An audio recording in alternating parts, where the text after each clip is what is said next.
Do you tend to overeat yourself even though you are full and maybe your tummy hurts and you keep on eating? Then you might suffer from a binge eating disorder, and we will talk about the eating attacks and how you can manage them now. Let's dive right in. So the first thing is practice mindful eating. We are so distracted by everything, by the phone, by the TV, and we don't even realize that we are eating. So because we are distracted, you might still feel the feeling of being hungry because your brain doesn't even realize that you are eating breakfast or lunch right now. So practice mindful eating.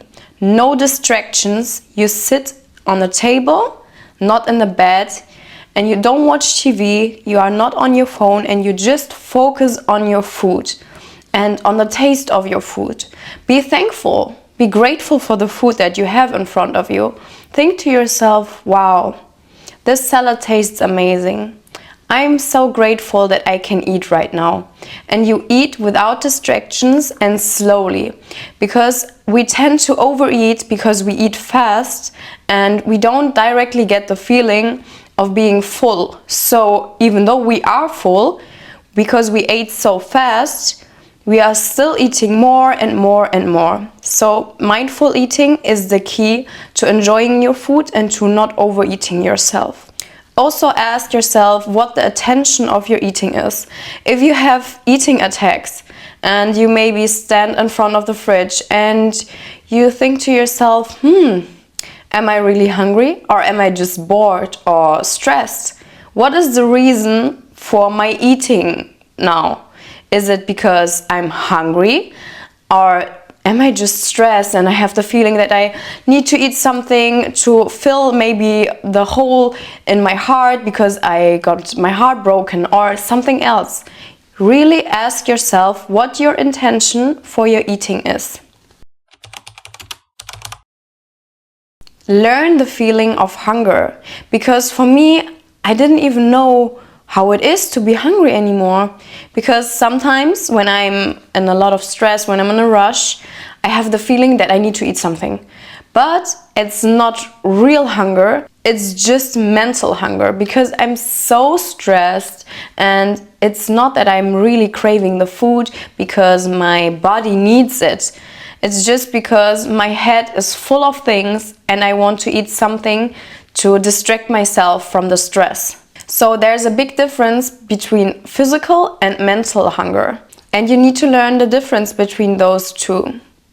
I would describe the real feeling of hunger that you get like a grumbling in your stomach, and you maybe even like get a headache or something because you are hungry. Your body wants and needs food.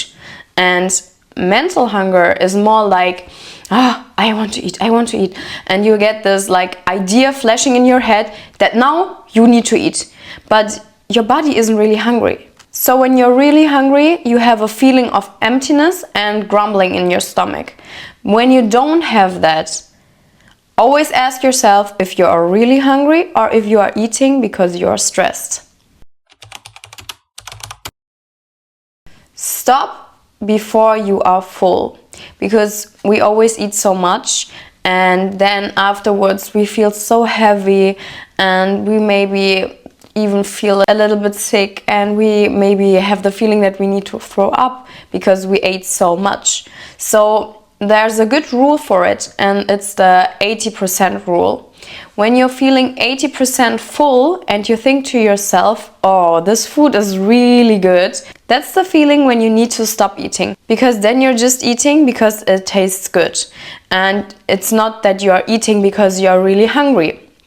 So when you get this feeling of being satisfied by the food, that it's so tasty, stop here. Don't overeat yourself. You can still put it back, because our brains are also sometimes so brainwashed. When I was a child, my parents always said to me, you need to eat the full plate, otherwise you cannot stand up from the table. But what does it make with your head? You always have the feeling that you need to eat the full plate. and I still suffer from this. And I don't think that you should throw it away. No, you can still put it back and eat it later when you are really hungry. But this feeling of, oh no, I need to eat the whole plate, it's so bad for you. You need to eat enough food so you are not hungry anymore. And that's the reason why we need to eat, right? To not be hungry anymore, but not to eat the whole plate because it's a must. I think eating should never be something that's a must and there are rules to it. You should do something that is good for your body and not something that is harmful. So be really in a good relationship with food also. So there's this 80% rule where you eat until you're 80% full and then you stop. And you should also take 20 minutes for eating. If you don't manage to do that, like put a timer on and don't get distracted by the phone. But you need to eat slowly, because then when you're eating, after 20 minutes, your body starts to realize if you are full or not. So if you eat in 5 minutes and you eat 3 plates because you are just like this, I need to eat, afterwards you will feel bad. You will feel heavy because you ate too much, but you didn't even realize, because your body didn't even realize. Your body takes 20 minutes to realize that you are full. So eat slowly, give your body the 20 minutes that it needs, and then if you're still hungry, wait a minute and really ask yourself, am I really hungry? Or is it okay? If it's okay, then just be thankful that you had the nice meal, and then if you still have something on your plate, save it for later. You don't need to eat the whole plate. Something that's also really important is to drink water, because sometimes we cannot really find the difference between being thirsty and being hungry. So if you have the feeling that you are hungry, drink a glass of water. Ask yourself, like a few minutes afterwards, am I really hungry still, or is it okay now? Most of the times, it's just that your body is craving water. So it's also really important to drink enough. Something else that can really help you is journaling. So you take a book and you write down your thoughts that are connected to eating, and especially your eating behavior. So maybe you will write down, today I didn't overeat, I took my time, I took like 20 minutes for eating, and I had a good relationship to food. And then on other days where you are stressed and you are maybe overeating yourself, you could write down, okay, I was under pressure because I needed to write my exam for university. So I was standing in front of the fridge and I was eating a lot.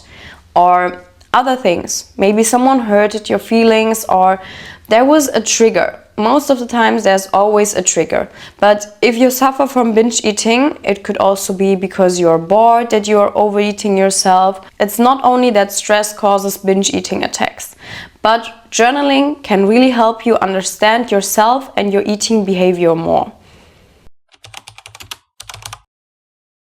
Find your triggers for overeating, because there's always a reason why you overeat yourself, because it's not natural. It's not natural that you overeat yourself so much that you have the feeling that you need to throw up. It's not healthy. You need to have a healthy relationship to food. I know it's really hard in those days where most of the food that we get to buy is also making us addicted, and we have a bad relationship with food. But you need to find your triggers. What triggers you the most?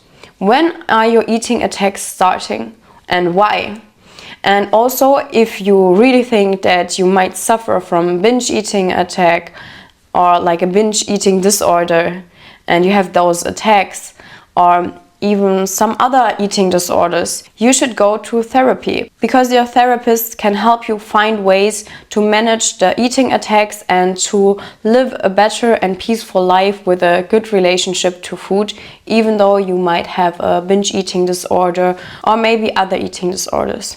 So this was it with my video, loves. I hope it helped a lot of you and that you could learn something. And we are going to see each other in the next video. Bye bye!